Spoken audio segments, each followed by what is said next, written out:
Hello guys, I am Kausalya. I am preparing banking exams and I am a banking aspirant. So banking related videos అన్నీ ఈ ఛానల్లో వస్తాయి.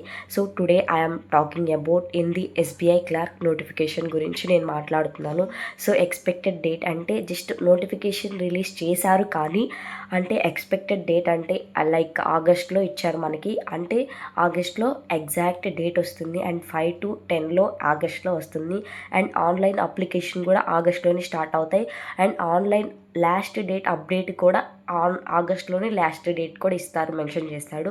And prelims అంటే ఈ SBI క్లర్క్కి ఏముంటుందంటే prelims mains 2 exams ఉంటాయి. So ఇక్కడ here is the prelims exam and 26 to 27 సెప్టెంబర్లో జరుగుతుంది మనకి. And after that mains exam నవంబర్లో జరుగుతుంది.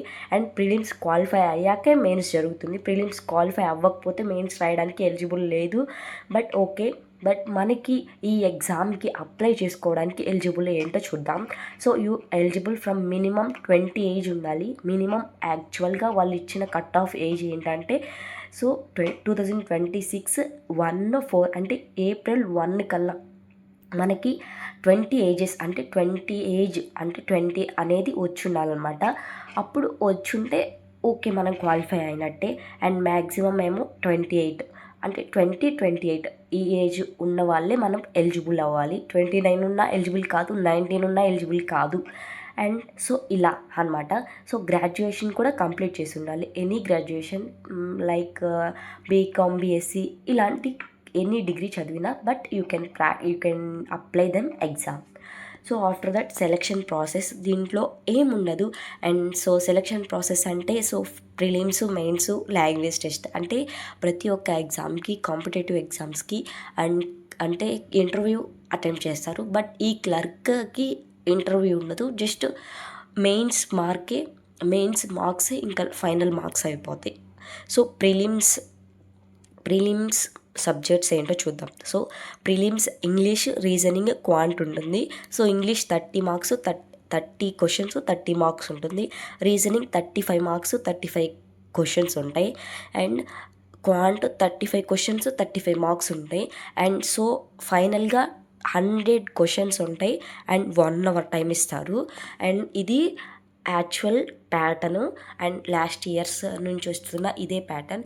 సో మై అడ్వర్టైజ్ ఏంటంటే ఫాలో అవ్వండి. అండ్ 2 or 4 or 5, 6 అలాంటి ఛానల్స్ ఫాలో అయితే you not get the job in day and fastly. But రాదు, ఎందుకంటే నిజంగా అది truly.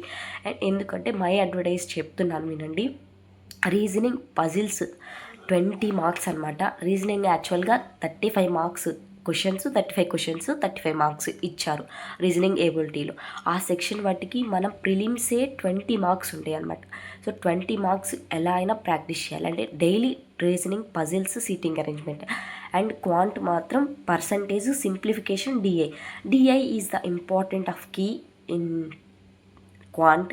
After that English reading comprehension, vocabulary.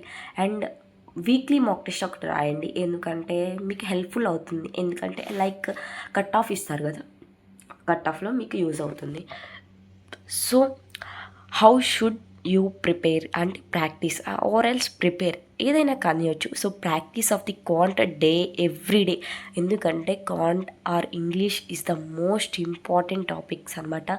So English అయితే బేసిక్స్ నుంచే అడుగుతారు. అండ్ క్వాంట్ అయినా రీజనింగ్ అయినా అంటే రివర్స్ అంటే క్వశ్చన్ని రివర్స్ చేసి అలా అడిగినా మనం పెట్టలేము answers. But English wise that calls basics నుంచే అడుగుతారు అండ్ దాన్ని రివర్స్ చేయడానికి ఉండదు. సో ఇంగ్లీష్ మాత్రం స్ట్రాంగ్గా డైలీ ప్రాక్టీస్ చేయండి. So after that and solve that reasoning, puzzles, arrangement చెప్పాను కదా. So reading English daily, improve of vocabulary in comprehension, అది డైలీ ఉండాలి. So attempt the mock test in every week. అంటే వీక్లో ఒక్కసారి, యాక్చువల్గా సండే ఫ్రీగా ఉంటే సండేనే మాక్ ఇవ్వండి. సండే మాక్ ఎనాలిసిస్ కూడా చేసుకోండి. Review that regular analysis your mistakes. ఏది మిస్టేక్ అవుతుంది, ఎక్కడ నేను స్లో అవుతున్నాను అది కూడా చూసుకొని పక్కా నేర్చుకోవాలి. And if you found this video helpful, please like, share, sub and see you